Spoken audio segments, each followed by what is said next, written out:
I'm Mario Theodorus and my film is The Gifted Hypothesis. So the film is about a young boy who is born with the ability to hear and compose music, who is struggling to make the most of that talent due to his social background and being from a minority ethnic group. Yeah. So it's about the idea that it's better to be born rich than it is to be born gifted.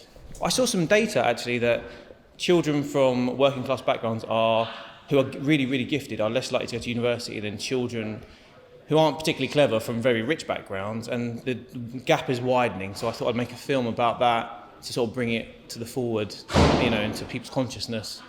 And I found this kid who was massively talented. He was born, literally, the kid in the film is born with the ability to hear and compose music, and so it was a great subject matter to work with. And obviously having that kind of music in the film was just beautiful, yeah. I found him when I read the stat, started writing the script, and then I told it to a friend, and they said, you should meet this person.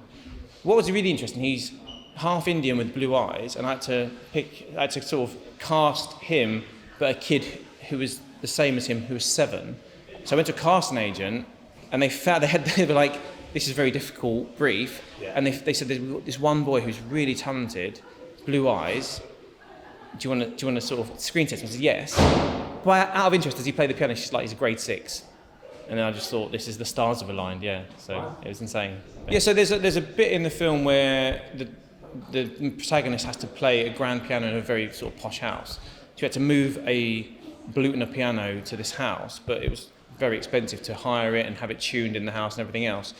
So we had to find it, and the producer found the oldest piano makers in England in the Cotswolds. We told him the story about Shane, who was born with this ability.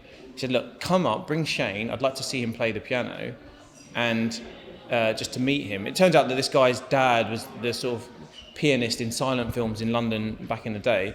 Anyway, Shane came up. They had this really strange conversation about how you tune a piano to different types, and like over my head anyway. And he played for him, and they got to know each other and spoke. And he's like, look, you can have whichever piano Shane wants, he can have for free. And he had it moved to the house, and yeah, really supportive. Just Robert's Pianos, it's called in the Cotswolds. It was just beautiful actually. He was just like, please take it, and he was just in awe of Shane. He'd never met anyone like him. So yeah.